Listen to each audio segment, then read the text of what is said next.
Hi bro. Hi. Right, Kubera movie చూసారా? Right, ఆ direction ఎలా ఉంది శేఖర్ కమలా గారిది?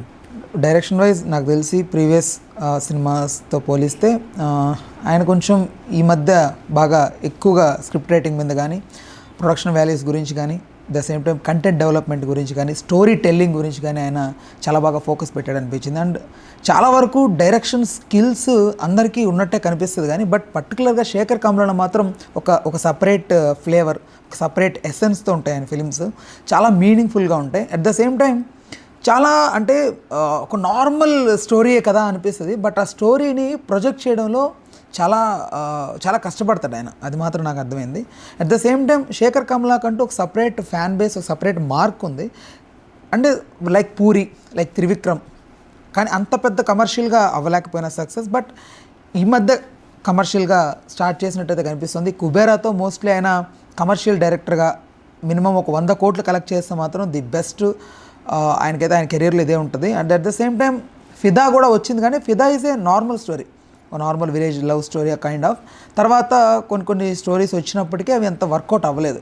బట్ నాకు తెలిసి శేఖర్ కమలా అంటే ఒక బ్రాండ్ టైప్ ఆఫ్. సో ఓవరాల్గా దీనికి సంబంధించి మాత్రం ఒక మంచి కథ, ఒక డెప్త్ ఇది ఉన్నది ఎంచుకున్నాడు.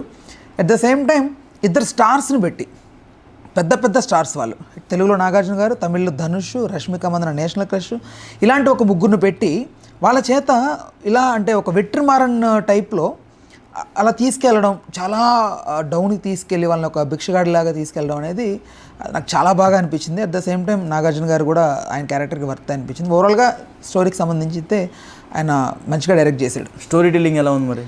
స్టోరీ టెల్లింగ్కి వస్తే అదే అంటున్నా, లైక్ ఇప్పుడు స్టోరీ టెల్లింగ్ అనేది చాలామందికి అనుకుంటాం కానీ చాలా కష్టం.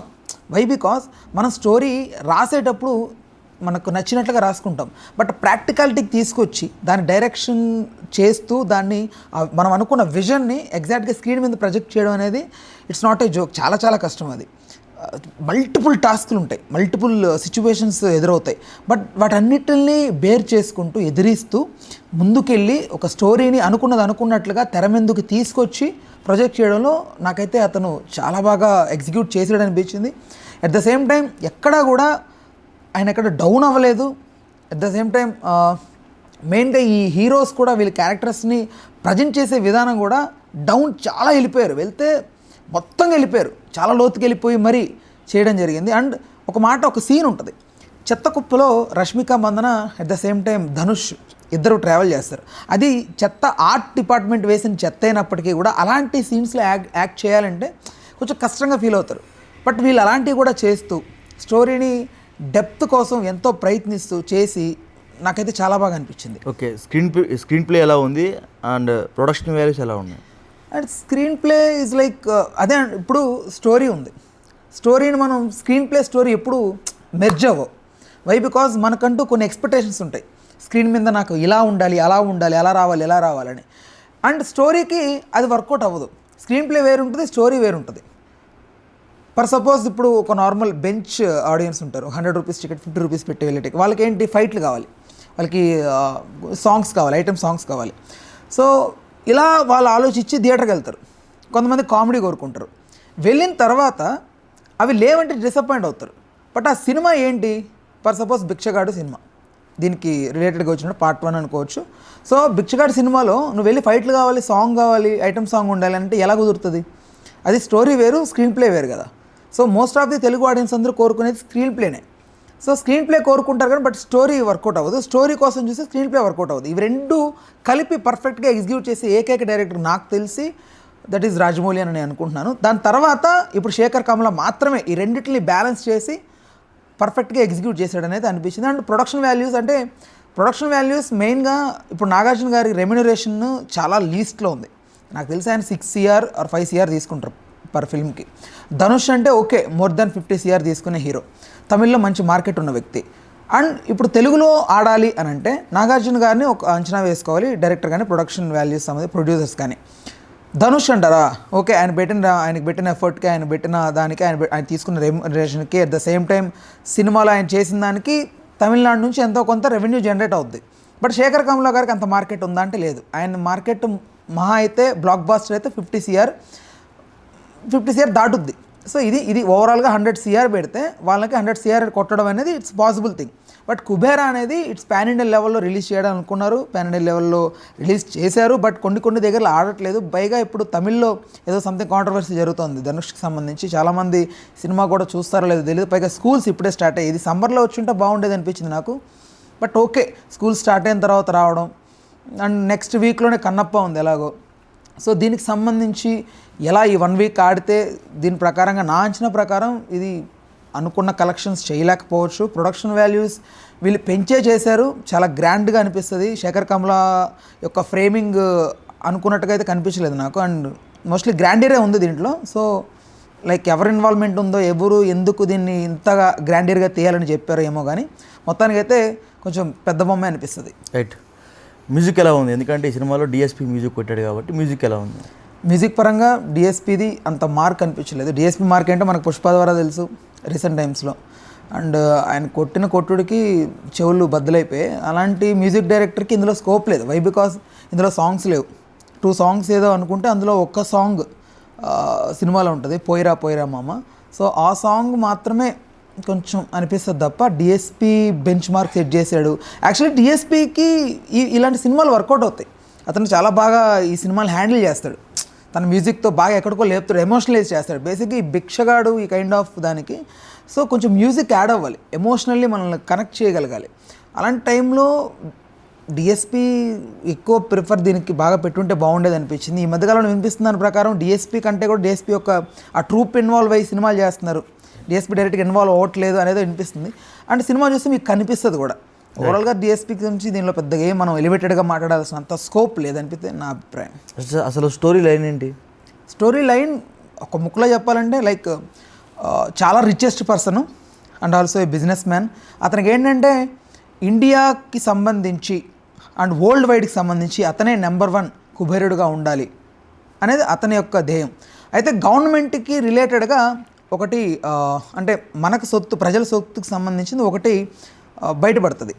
దాన్ని గవర్నమెంట్ వరకు చేర్చకుండా మధ్యలోనే అవతల గవర్నమెంట్ వాళ్ళు ఇతను కలిసి, అపోజిషన్ ఇతను కలిసి ఒక డీల్ సెట్ చేసుకుంటారు. మీకు ఇన్ని కోట్లు ఇస్తాను, నాకు ఇది ప్రైవేటీకరణ చేయండి.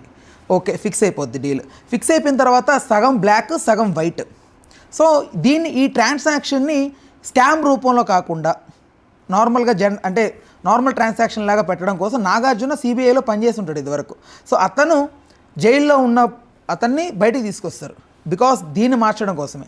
దీనికి బయటికి తీసుకొచ్చిన తర్వాత నాగార్జునకు ఒక థాట్ వస్తుంది, సో ఎవరిని దీనిలో ఇన్వాల్వ్ చేస్తే ఈ స్కామ్ బయటికి రాదు అని. అప్పుడు భిక్షగాలు కనపడతారు.